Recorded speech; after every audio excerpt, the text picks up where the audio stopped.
What's up, guys? I'm Nathan with the Fantasy Fanatics. I'm here with Spencer. You want to say hello? What's up, guys? We are super pumped because this is the very first weekly rankings video we're going to produce for y'all. We've got the very first game this Thursday, which is 3 days from today. It's the Tampa Bay Buccaneers and the Dallas Cowboys. And so for this first video, we're going to be going over the Cowboys, the quarterbacks of all teams for week one, where we got them ranked and why we got them ranked there. So you want to jump right into it? Yeah. If you want to check out these rankings, you could check them out on our website, thefffanatics.com. You can also check out our YouTube, The Fantasy Fanatics, and check out our website, the FF Fanatics 3. I mean, Twitter. Sorry. Hey, give them a look at the homepage, the fresh new look, and we'll go back to the rankings. It's such a clean design. Shout out Cole Schick again for making the website for us. It's awesome.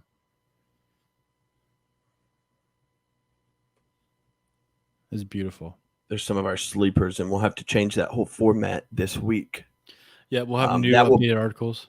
These right here will likely be some waiver wire targets that you can go for.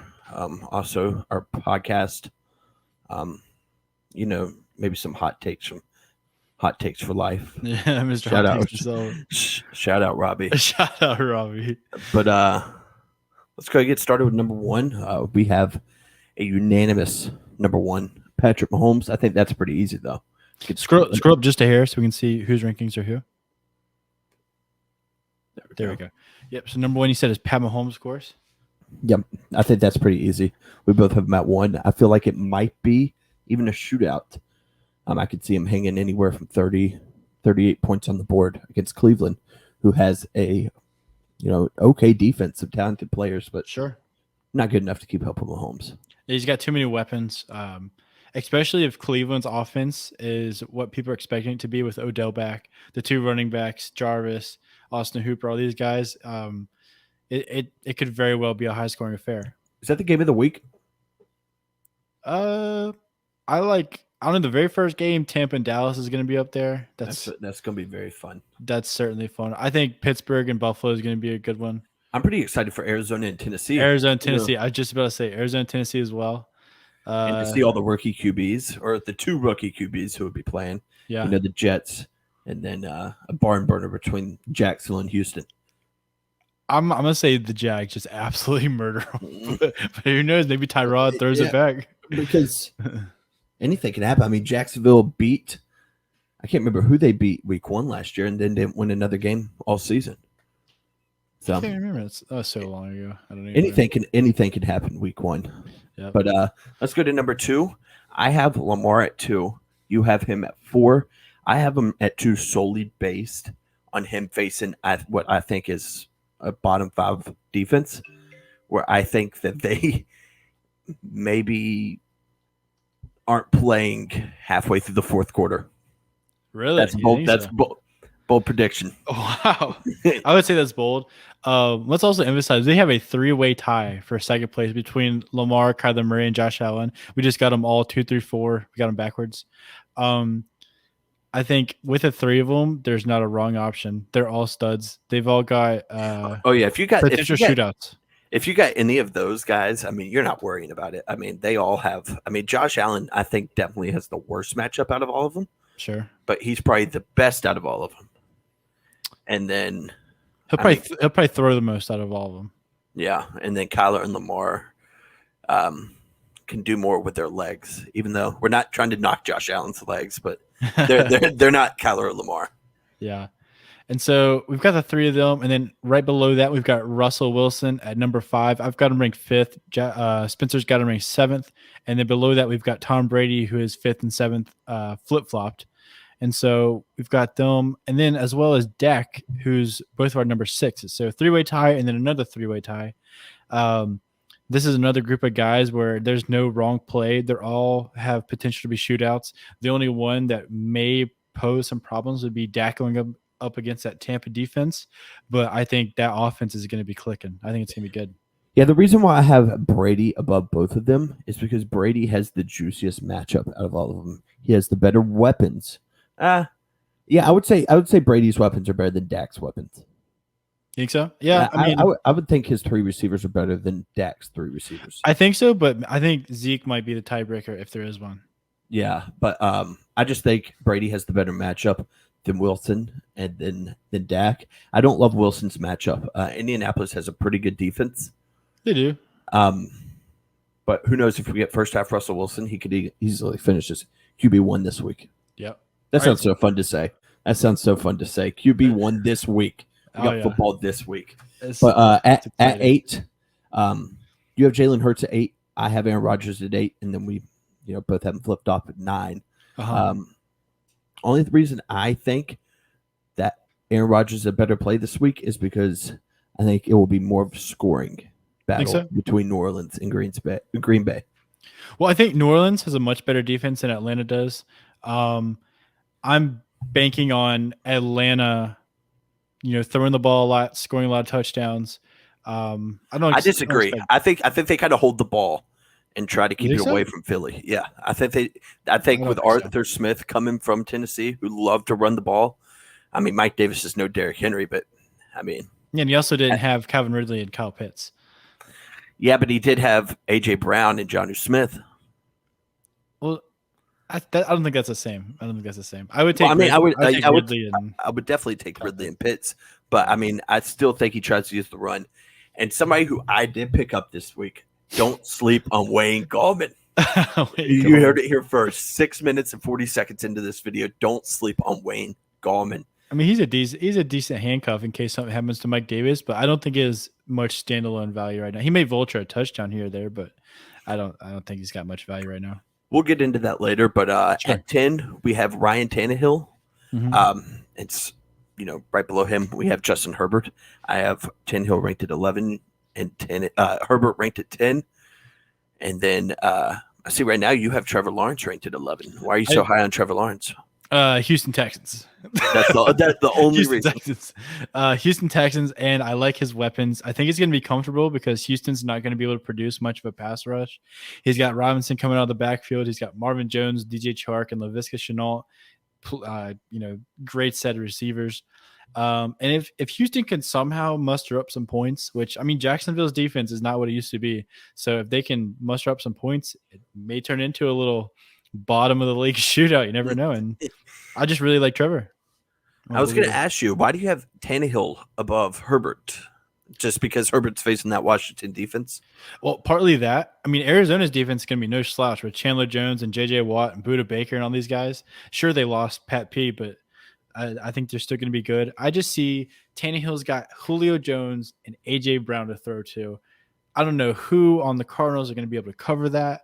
And Arizona is obviously going to be able to score. They're going to be one of the most dynamic offenses. So I think Tennessee is going to have to throw the ball eventually. They're not going to be able to outrun them just with Derrick Henry because Arizona is going to keep coming.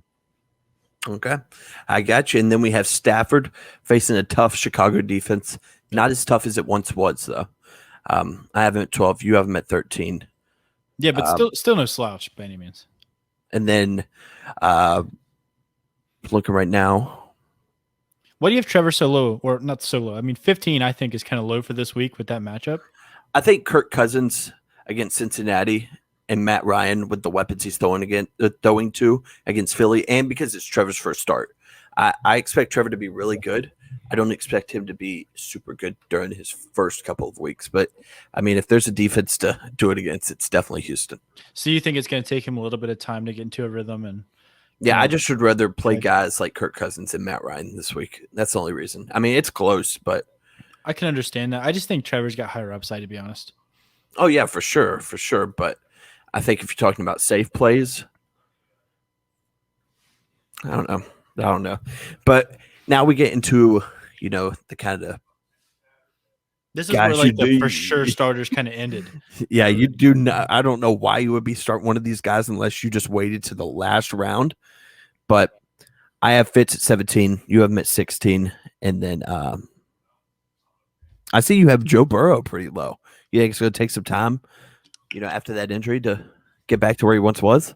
Well, I think there's that is partly it because he's been pretty rusty during training camp and didn't get much work in the preseason and all this. And he's got Jamar Chase, who's not brand new to him, but brand new to the offense. T. Higgins only got 1 year under his belt. And then Joe Mixon's kind of a big question mark as to which Joe Mixon we're going to get. And Minnesota, they brought back a lot of the same guys apart from Irv Smith getting hurt. And Dalvin Cook, I think, is going to run all over this team. So it's going to wind the clock down, not going to be as much opportunity. But Joe Burrow certainly has that top 15 upside. He's just not someone that I'm looking to play because there's much better options in that, 5 or 6 quarterback range above him. Okay. And one more thing I want to talk about. I see that you have Winston at 23, I have him at 19. What's the reason behind that? Just the lack of weapons? Well, and Green Bay's defense is actually pretty good. Yeah. The lack of weapons, certainly. Kamara is going to get his. And as far I think Marquez Callaway may catch the occasional deep ball. And then you may see, I don't know, a little bit of Troutman here or there or somebody like that. But no real rushing upside there. That's the only thing to worry about. With Jameis, yeah, none. Like he's not a mobile quarterback. He's got a great arm, but hopefully his color blindness is gone. And he'll be able to throw it to the Saints players. But why do you have him at 19 above someone like Darnold or Zach Wilson or somebody like that? Well, they're facing a really good offense just because I think they're going to have to keep up. I think he could throw to Kamara 20 times and then end up as a top 15 quarterback. Yeah, Kamara definitely gives him something different, but it's going to be Marquez Callaway and who? Like, who else is going to catch the ball? Sleeper of the year, Adam Troutman. Okay, and who? I mean, who else? Traquan Smith. Isn't Traquan Smith hurt?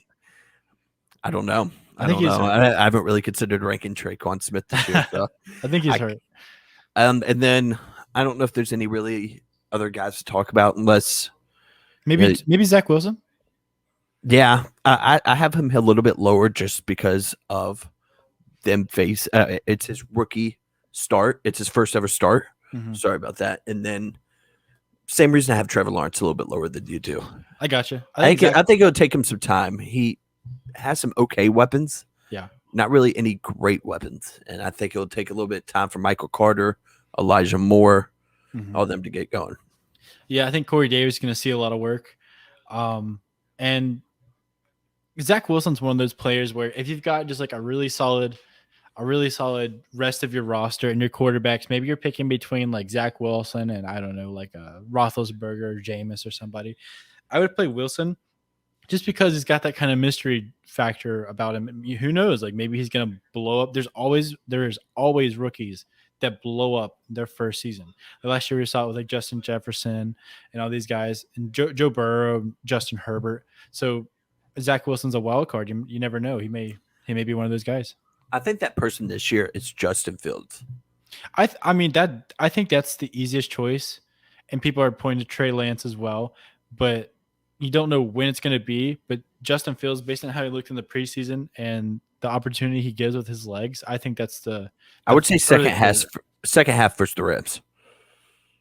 Say that again. Second half versus the Rams. You think so? You think second half versus the Rams? I saw a poll this one. It was like, when do you think Fields gets his first start? And it was like week 5, week 4, and then after Andy Dalton takes his first sack or something like that. I can't remember what it said, but I think it'll be sooner rather than later. Well, speaking of Justin Fields and the Bears, we've got some exciting news coming. We won't spoil it just yet, but keep on the lookout for some Chicago Bears content coming. This Wednesday or Thursday. I think it will be recorded Wednesday, coming out game day. Is it going to be live streamed though, where people can watch along? I don't think so. I don't think it will be live streamed. I think it'll just be recorded and put out on game day, a little game day surprise. Yeah, just keep your eyes out for Thursday. Got some big content coming up. All right, guys. Well, is there anything you want to touch on, or just follow all our socials? Like I said, the FF Fanatics 3 on Twitter, the Fantasy Fanatics on YouTube, the FFFanatics.com. You got anything else? That's it. Look for us in the next videos. We're going to be coming out with running backs, receivers, and tight ends, hopefully before Thursday